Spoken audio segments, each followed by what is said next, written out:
Rana plaza ধসের ৪ বছর পার হয়ে গেল। কান্নার নিখোঁজদের ফিরে পাওয়ার আশা নিয়ে সাভারে এখনও ভিড় করেন স্বজনেরা। প্রতি বছর শ্রদ্ধার ভালোবাসা দিয়ে নিহত আর নিখোঁজ শ্রমিকদের স্মরণ করলেও অনিশ্চয়তা আহতদের পরিবারের সদস্যদের মুখে হাসি নেই। নিহতের স্বজন আহতদের পুনর্বাসনের দাবি শ্রমিক নেতাদের। আমার আশা আছে বাজান, আমি ছাড়বো না, আমি জীবনে মরে যাব, তাও আমার মনে হবে যে আমার হালিমাকে আমি কোনোদিন পাবো। সন্তান চাই। প্রতি বছরই একই প্লেকার্ড নিয়ে নিখোঁজ সন্তানের খোঁজে মা। এনাম মেডিকেল থেকে জুরেন কবরস্থান, শেষমেশ ডিএনএ টেস্ট। সন্তানের খোঁজ মেলেনি, তারপরও একমাত্র মেয়েকে ফিরে পাবার আশা এখনো বাঁচিয়ে রেখেছেন বুকে। তাই প্রতি বছর আসেন সাভারের রানা প্লাজার স্মৃতিস্তম্ভের সামনে।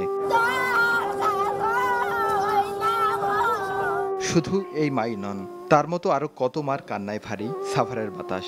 প্রকৃতিও যেন সেই কান্নায় সুর মিলিয়েছে। ঝড় বৃষ্টি কিছুই বাদ সাধতে পারেনি রানা প্লাজার স্মৃতিস্তম্ভে শ্রদ্ধা জানাতে আসা মানুষদের। ফুল নিয়ে শ্রদ্ধার মিছিলে এসে কান্নায় ভেঙে পড়েন স্বজনরা। সান্ত্বনার ভাষা কারো জানা নেই। তাদের সাথে আর কোনো কথা হয় না, এই সকালে আইসে আর কোনো কথা হয় আর তাকে দেখাই পাইনি আর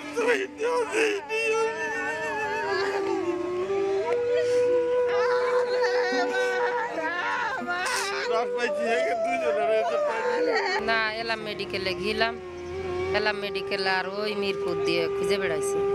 আমাকে তো আর লোকজন নেই, খালি আমি আর মা।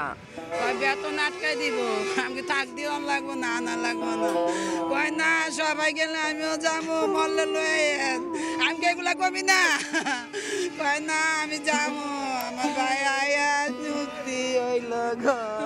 2013 সালের এই দিনে সাভারের রানা প্লাজা ধসের ঘটনায় 5টি পোশাক কারখানার শ্রমিক সহ 1136 জন শ্রমিক কর্মচারী নিহত হন। আহত হন আরো কয়েক হাজার।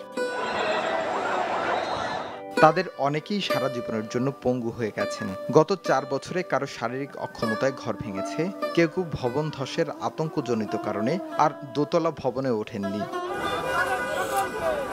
দিনটিকে শ্রমিক শোক দিবস ও নিহতের স্বজনদের পুনর্বাসনের দাবি শ্রমিক নেতাদের। 24 এপ্রিল গার্মেন্টস শ্রমিক শোক দিবস এবং সারা দেশে গার্মেন্টস শ্রমিকদের সাধারণ ছুটি ঘোষণা করা হোক।